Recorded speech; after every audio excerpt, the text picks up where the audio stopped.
नमस्कार दोस्तों, all India anganwadi news channel की आज शाम की सच्ची खबरों में आप सब आंगनबाड़ी सेविका सहायिका मिनी और सभी भाई बहनों का स्वागत है। वीडियो को जल्दी से लाइक कर देना और अपने चैनल को सब्सक्राइब करके बेल जरूर दबा लेना। हम जानकारियों की तरफ बढ़ रहे हैं। सबसे पहले आपको एक बहुत ही ज्यादा बड़ी खबर दिखाने वाले हैं। जुलाना के गांव पड़ता है हथवाला, यह है मैटर हरियाणा राज्य का, और यहां पर पहला एक ऐसा डिजिटल आंगनबाड़ी केंद्र बनने जा रहा है। उसमें क्या क्या सुविधाएं होंगी, कैसे वो हाईटेक होगा, तो कैसा रहेगा वो डिजिटल आंगनबाड़ी केंद्र, आखिर क्या क्या सुविधाएं वहां पे रहेंगी, चलिए जान लेते हैं। हरियाणा के पानीपत से ये यहां पर ये एक बनाया जा रहा है आंगनबाड़ी केंद्र, जो कि हाईटेक बोला जा रहा है। अब देखते हैं इन सुविधाओं को लेकर के यहां पर क्या है। नौनिहालों को पहले कदम पर ही हाईटेक एजुकेशन देने के प्रयास के तहत जुलाना के गांव हथवाला में प्रदेश का पहला डिजिटल आंगनबाड़ी केंद्र बनाया गया है। तो यहां पर कोई बड़ी बात नहीं है, जो है देश का पहला बन रहा है। अब ऐसे देश में अगर और बन जाते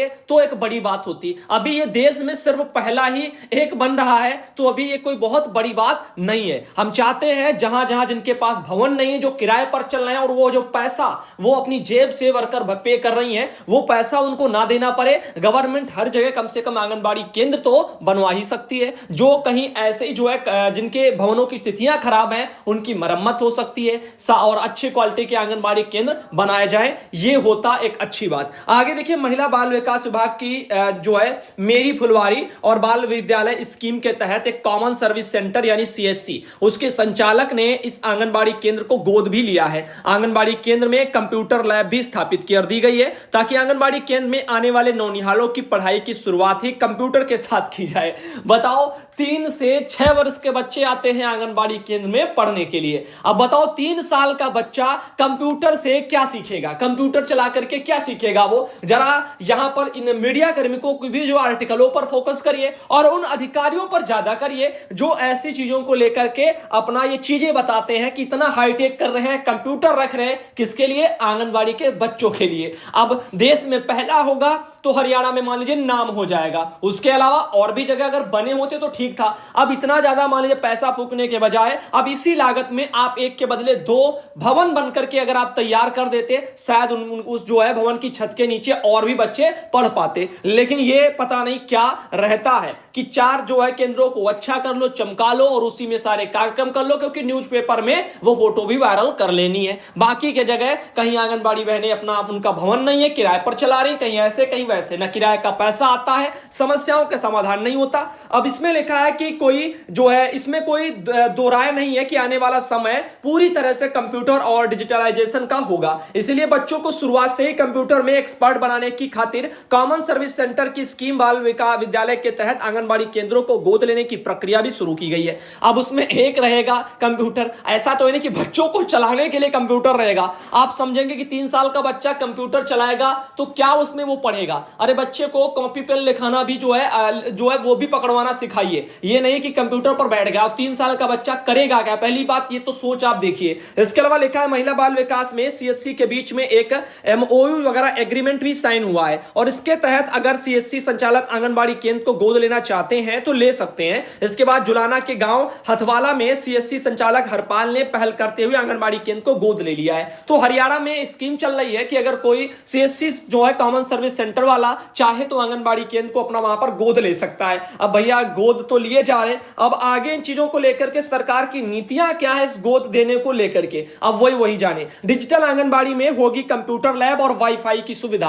अब इस वाईफाई से मान लीजिए आंगनबाड़ी बहन को सुविधाएं मिलेंगी, ये ठीक बात है, और कंप्यूटर का अगर इस्तेमाल आंगनबाड़ी बहन के लिए भी हो जाएगा, ये भी ठीक बात है। लेकिन अगर इसको बच्चों से जोड़ा जाए कि बच्चों की पढ़ाई में सुधार हो जाएगा, उनको सीख मिलेगी, तो भाई ये लॉजिक नहीं बनता है, क्योंकि बच्चे उस एज ग्रुप के हैं नहीं जो आपका ये सीखेंगे। और नई शिक्षा नीति में आप सब जानते हो क्या है कि जो है बच्चा खेल खेल में पढ़ेगा सीखेगा। तो यहां पर क्या वो लैपटॉप के साथ में यानी कंप्यूटर के साथ में वो खेलेगा क्या? उसमें क्या सीखेगा? क्या आप उसको जो है वो वाले गेम सिखाएंगे, मतलब कंप्यूटर पर वाले, उसमें वो खेल करके कुछ सीखेगा? अब शारीरिक वाले व्यायाम जरूरी होते हैं, शारीरिक खेल जरूरी होते हैं। नई शिक्षा नीति में अच्छे से मैंने ट्रेनिंग दी और आपको बताया समझाया है। तो आप सोचिए ना, उन चीजों को वरीयता देनी चाहिए थी जो भौतिक रूप से होती हैं, जिससे शरीर भी स्वस्थ रहता, बच्चों का जो है यहां पर शारीरिक विकास भी होना जरूरी होता है। लेकिन यहां पर आंगनबाड़ी केंद्र को लेकर के आर्टिकल आ रहे हैं, इन पर इतना जो है मंथन नहीं होता कि क्या लिखा जा रहा है, क्या अधिकारी वहां पर करवाने के लिए कह रहे हैं। है बस बड़ा बड़ा दिख जाए, यही उनकी जो है शायद मंशा है। हथवाला के जिस आंगनबाड़ी केंद्र को डिजिटल बनाया गया है उसमें 2 कंप्यूटर रखे गए हैं, इंटरनेट वाईफाई की सुविधा भी उपलब्ध कराई गई है और कैमरे और एलेक्सा वगैरह डिवाइस भी वहां पर रख दी गई है। यहां पर देखिए भैया कैमरे वैमरे लगे हैं, ठीक बात है। एलेक्सा है आपका, ये चीजें डिवाइस होती है एक तरह की, जो आप कुछ भी उनको कमांड देते हैं, मान लीजिए वॉइस करते हैं या कहते हैं, आप कुछ भी उनको कहते हैं तो वो आपका जो है काम करते हैं। मान लीजिए आप अपने घर में स्मार्ट चीजें लगा के रखी हैं, जैसे फैन हो गया, लाइट आपकी स्मार्ट है, तो आप एलेक्सा के जरिए उसको जो है चला सकते हैं, यानी बंद कर सकते हैं, फिर से जो है चालू करवा सकते हैं। इन चीजों के लिए होता है। अब बताओ एलेक्सा से वो क्या करेंगे, ये भी है पढ़ने, कुछ बच्चे बोलेंगे तो वो भी उनको ट्रांसलेट करके वो बता देंगे, या कुछ पूछोगे जो उसको आता होगा वो बताएगा। लेकिन यहां पर इन चीजों को यहां लगवाया जा रहा है, धीरे धीरे इसमें और भी सुविधाएं बढ़ाई जाएंगी। लेकिन हम ये चाहते हैं कि प्री प्राइमरी के तहत बच्चे का बौद्धिक और शारीरिक विकास ये दोनों जरूरी हैं। अब यहां पर अगर बच्चा कंप्यूटर या इलेक्ट्रॉनिक चीजों की तरफ भागता स्टार्टिंग में जाएगा तो उसका शारीरिक विकास कैसे होगा, क्योंकि आप जानते हो अभी जो छोटे बच्चे हैं इनको जो है आप किताबों की तरफ भी नहीं भगाने के लिए बोला जा रहा, केवल खेल खेल में सीखने के लिए बोला जा रहा है। क्योंकि बच्चा भाई 3 से 6 वर्ष का है, वो क्या करेगा, उससे आप क्या उम्मीद करते हो? उसकी मांसपेशियां अगर उस लायक नहीं है तो उसको उस तरह के खेल भी नहीं खिलाए जा सकते। इसीलिए उनके लिए खेल भी तय है कि किस एज ग्रुप का बच्चा कौन सा खेल खेलेगा। अब देखिए सीएससी के जिला प्रबंधक है विवेक कौशक जी, और इन्होंने बताया कि डिजिटल आंगनबाड़ी केंद्र में जो नौनिहाल है उनको फ्री में कंप्यूटर एजुकेशन दी जाएगी। तो भैया हमें ये नहीं समझ में आता 3 से 6 वर्ष वाले बच्चे और 3 से 4 वाला जो कोई होगा उसको कंप्यूटर में आप एजुकेशन क्या देंगे इतने कम उम्र में, ये आप पर डिपेंड करता है। हमें तो अच्छा लगता शारीरिक व्यायामों को लेकर के या उनके शारीरिक विकास को लेकर के भी अगर ध्यान रखा जाता। लिखा क्या है, आंगनबाड़ी केंद्र में बच्चों को पौष्टिक आहार ही दिया जाता है, लेकिन अब हाईटेक एजुकेशन देने का प्रयास शुरू है। शुरुआत में सीएससी जो है वीएलई बच्चों को कंप्यूटर चलाना भी सिखाएंगे। वाह, 3 साल के बच्चे कंप्यूटर चलाना सीखेंगे, जो सुनकर पढ़कर के भी मुझे ऐसा लग रहा है कि मतलब क्या छापा जा रहा है, ये देखो क्या परोसा जा रहा है कि सिर्फ दिखावा दिखावा ही तो है, क्योंकि इसके पीछे की सच्चाई कुछ और है। बाकी तो आप जानते हो, पढ़े लिखे हो कि आंगनबाड़ी केंद्रों की बहुत ज्यादा जरूरत है। हजारों लाखों केंद्र ऐसे हैं जो किराए पर चल रहे हैं और किराया सरकार दे नहीं रही है। समस्याएं वर्करों के सामने आ रही हैं और सरकार क्या है, हाईटेक करते हुए इन चीजों का बस हवाला दिया जा रहा है। जैसे मोबाइल फोन देकर के आंगनबाड़ी बहनों का 10-10, 15-15 रजिस्टर बनाने का काम कम हो जाएगा, बोझ कम हो जाएगा। क्या वो कम हो गया? यहां तक कि मोबाइल भी हर बहन को नहीं मिले। अब अगली बार क्या हुआ, अपने पैसों से खरीदो, चाहे अड़ोस पड़ोस से आप काम लेकर के सारे फोन पर ही काम करने हैं। दौड़ दिखाई जाती है, जबरदस्ती काम लिए जाते हैं। अभी ये आप काफी लंबे समय से देख रहे होंगे, ये जो भी है ये फेक है। एक बहन ने पूछा, सुधांशु भाई आखिर इस पर बताइए, ये जो चीजें हैं ये क्या है, ये सच है? सच नहीं है। मैं आपको बता दूं, ये एडिट करके ऐसे लोग फेक डाल करके आपको पागल बनाते हैं, जिसमें लिखा है न्यूनतम वेतन 21,500 रुपया, प्री प्राइमरी टीचर का दर्जा, कार्यकर्ता सहायिका प्रशिक्षण शुरू। ऐसे करके कोई भी आपको थंबनेल परोस रहा है यूट्यूब पर या आपको ऐसे बता दिखा रहा है, सब फेक बता रहा है। मैं आपको बता दूं, ये वाला कुछ अलग मैटर था, नीचे का यहां से यहां तक, ऊपर वाला उन्होंने इसको एडिट कर दिया और मोटा मोटा अलग से लिख दिया ताकि आपको बड़ा बड़ा दिखाई दे और आप इसी की तरफ खिंचती चली आए। तो ऐसी चीजों को बढ़ावा ना दें, ये फेक चीजें हैं और ऐसी फेक जो है, जो भी वीडियो दिखाएं उनके वीडियो भी आप लोग देखना बंद करिए। पोषण ट्रैकर को लेकर के देखिए, ये एक 13 अप्रैल को ये निकल गई है आप लोगों की एक गाइडलाइन टाइप की, डीपीओ सीडीपीओ अभिमुखीकरण 13 अप्रैल 2021। तो देखते हैं भाई कल ये पोषण ट्रैकर को निकले, जो एक पुस्तिका टाइप की है। इसमें क्या लिखा हुआ, पीडीएफ, इसमें गर्भवती महिलाएं और धात्री माताएं 0 से 6 माह के जो शिशु हैं, 6 माह से 3 वर्ष के हैं, 3 से 6 वाले हैं, किशोरी बालिकाएं हैं, किशोर बालक हैं। अब इनको लेकर के नीचे देखते हैं क्या लिखा हुआ है। इसमें देखो, पोषण ट्रैकर को आपको सबसे पहले लॉगिन करना होता है। क्या करना होता है? लॉगिन। देखो अभी तक आपको अगर समस्याएं थी तो हमने बताया था कि आप कुछ मत करिए, हटा दीजिए, अगर नहीं खुल रहा है दोबारा इंस्टॉल कर लीजिएगा। पोषण ट्रैकर आपका जब इंस्टॉल हो जाएगा गूगल प्ले स्टोर से, तो उसमें अपना नंबर डालना और जो है अपना ये पिन डालना। देखो पिन है आपका 5145, उत्तर प्रदेश की बहनों आपके लिए यही जो है पिन बोला गया है, तो आप इसको डालना, अपना नंबर डालना, लॉगिन कर लेना, हो जाएगा, कोई दिक्कत नहीं है। डाटा एंट्री पर फिर आप आ जाएंगी और लाभार्थी वर्ग के अनुसार आपको डाटा एंट्री भी करनी होती है, जैसे कौन से आप लोगों को बच्चों को अपना करना है उनका डाटा एंट्री भी कर लेना।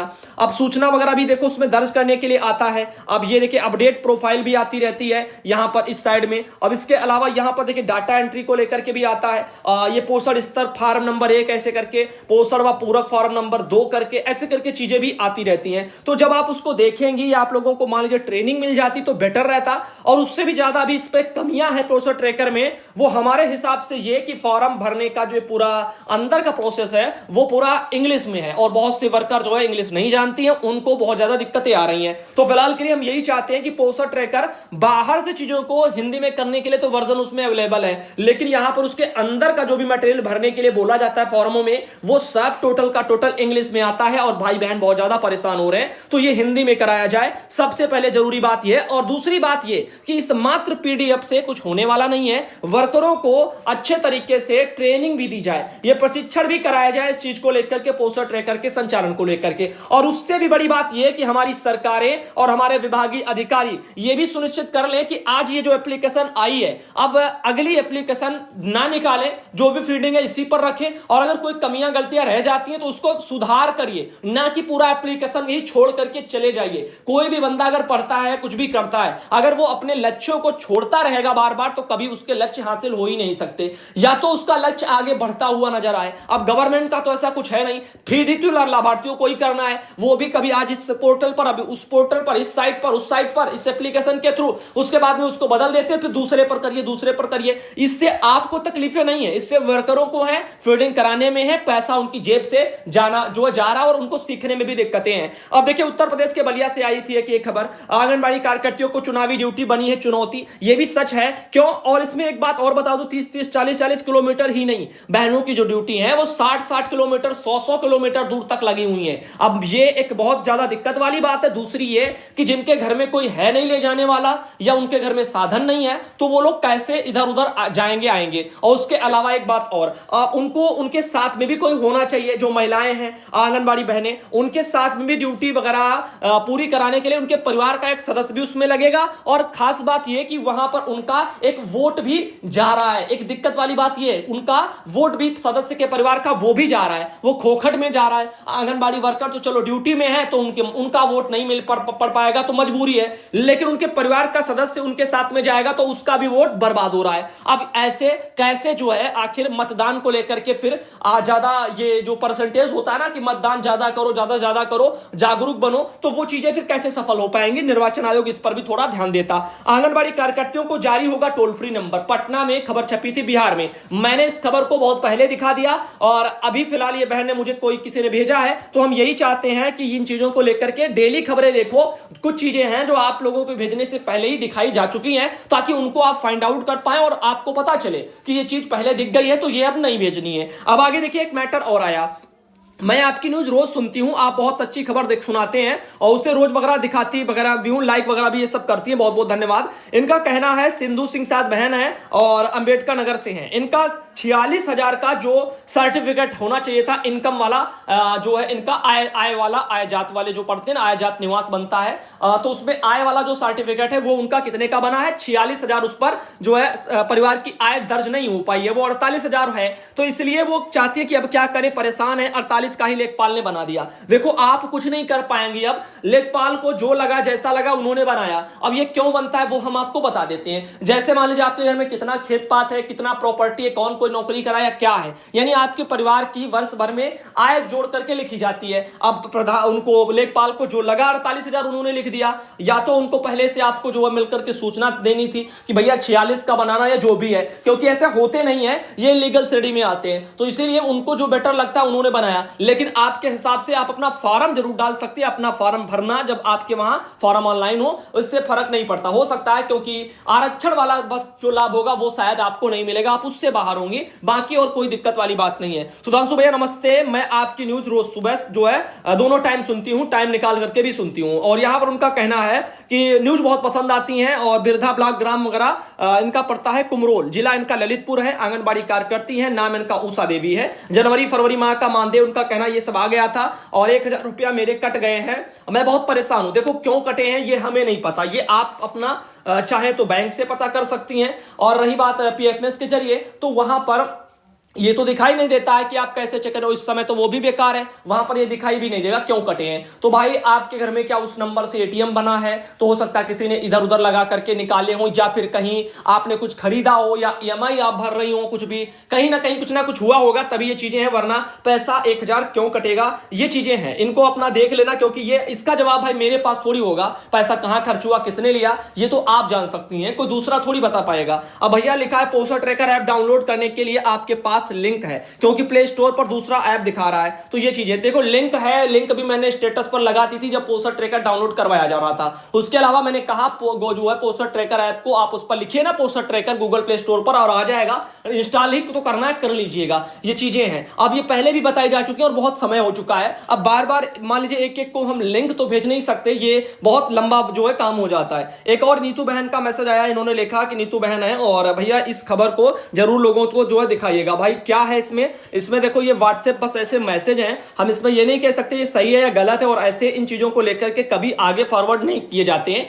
क्योंकि इनका कोई वो नहीं है कि कौन जिम्मेदारी लेगा इन मैसेजों की कि ये सही है या गलत है। या मान लीजिए आप अगर आपको जो फेस किया होता सामने, तो हम उस पर यकीन करते। अब इसमें किसने लिखा, कहां का है, बस ऐसे फॉरवर्ड होते चले जा रहे हैं, और इन चीजों को लेकर के कभी कुछ चीजें होती नहीं है, यानी भेजी नहीं जाती। अब आगे देखिए एक मैसेज और है, यहां पर एक बहन ने लिखा फेडिंग वीडियो इन्होंने शुरू कर दी, अच्छी बात है, ये देख लीजिएगा, ऐसे बहनें और कर रही हैं। एक मैसेज और आया, यहां पर इन्होंने लिखा है कि जो है शिवपुरा ब्लॉक पड़ता है बलरामपुर में, दाल और तेल वगैरह को लेकर के वहां पर समूह वाले और उनके अधिकारी आंगनबाड़ी वगैरह से झगड़ा उन्होंने किया हुआ है, और उसको उठाने का हक वगैरह किसी का है, कृपया करके बताएं। देखो राशन को जो आपके वो हैं कोटेदार, वहां से लाने का जो फर्ज है या अधिकार कहें या हक कहें, वो समूह वालों का है, वो ला करके तुम्हारे केंद्र तक लाएंगे, तब तक तुमको कोई मतलब नहीं है। तुम्हारे केंद्र पर आंगनबाड़ी भवन पर जो राशन वो लेके आते हैं, जितना लाते हैं, या आपके जितने बच्चे हैं, आप इतना याद रखिए, तो अपने लाभार्थी के अनुसार उसको रिसीव करिए, या जितना वो रिसीव कराते हैं उतने पर ही साइन करिए, उतना ही आप रिसीव करिए। इन चीजों को लेकर के जानकारी बहुत पहले दी जा चुकी है, महीनों हो गए, अभी आपको ये नहीं पता है कि किसका जिम्मेदारी होता है कि कौन लाएगा कौन नहीं लाएगा। मतलब ये कि आप शायद चैनल से जुड़ी नहीं थी पहले,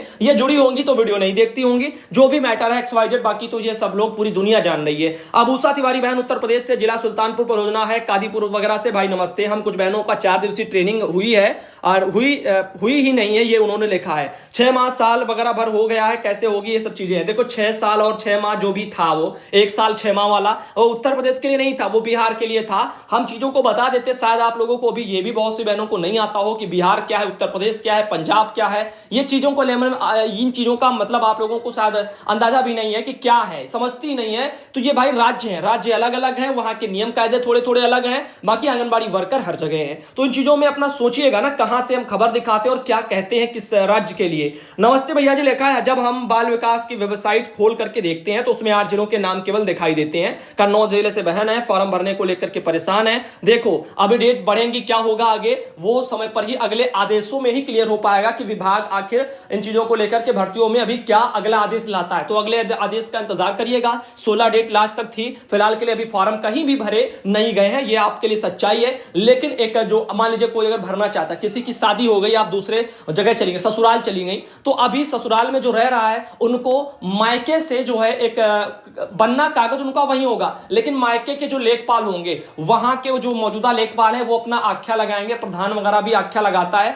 आख्या में कुछ होता नहीं है, बस फोन करके वहां से पूछते हैं। आप उसको ऑनलाइन करवाएंगे, जब फॉर्म वगैरह अपना आया जात निवास वाला, तो वहां से बनेगा और वो लोग अपना आख्या वाख्या लगाएंगे। उनको पहले से बता देना, तो चीजें आपको समझ जाएंगे किस लिए आपको चाहिए, तो उस हिसाब से वो बन जाएगा निवास वगैरह। बाकी देखिए क्योंकि आपका निवास चेंज हो रहा है, इस चीज को लेकर के वहां पर ध्यान देना, खास बात यही है बस। पंजाब संगरूर वगैरह डॉक्टर अंबेडकर वगैरह का जन्मदिन अधिकार दिवस वगैरह के तौर पर देखो मनाया गया है, और ये बहनें हैं हमारी पंजाब के संगरूर से, उन्होंने देखो धरना प्रदर्शन भी किया हुआ है। इनके अलावा पंजाब के गुरदासपुर में भी आंगनबाड़ी बहनें हैं, इन्होंने वहां पर मंत्री अरोड़ा चौधरी हैं, उनके घर के सामने उन्होंने पक्का मोर्चा लगा दिया है और बहनें बैठी हुई हैं, और काफी लंबे समय से बहनें धरने पर बैठी हैं, लेकिन वहां की सरकार जरा भी इनकी समस्याओं की तरफ विचार नहीं कर रही है। फिलहाल के लिए हम आगे चलते हैं और भी आपको बताते हैं। इनका और भी क्या कहना है, जैसे एक बिहार के भागलपुर में भी खबर आई है कि पूर्णिया वगैरह से खबर है, ये जिला है पूर्णिया बिहार का। अब इनका यह भी कहना है कि आंगनबाड़ी केंद्रों का ट्रैकर ऐप से होगी निगरानी और काम करने के आधार पर वेतन का भुगतान होगा। तो भैया इसीलिए शायद हो सकता है कि यूपी में पीएफएमएस वगैरह वेबसाइट पर अभी गड़बड़ी है या लोग चेक नहीं कर पा रहे हैं, क्या चीजें हैं,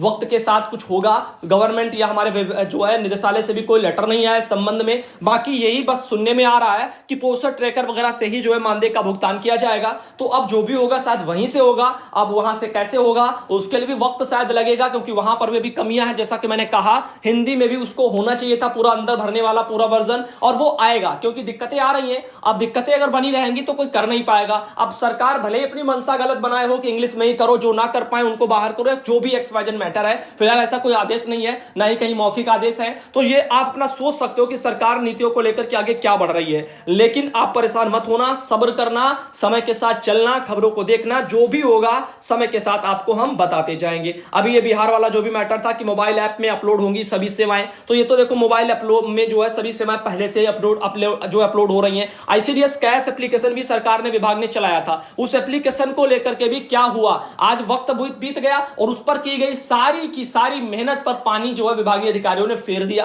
पोस्टर ट्रैकर आ गया, इस पर काम करो। तो क्या पता आने वाले भविष्य में सरकार इस पर काम कराए और आगे कहे कि अभी एक और एप्लीकेशन आ गया, आप इस पर काम करो, उस पर मत करो। तो ये चीजें हैं, मैं यही तो कह रहा विभाग से कि इतना रहम करना, और कि यहां पर बार बार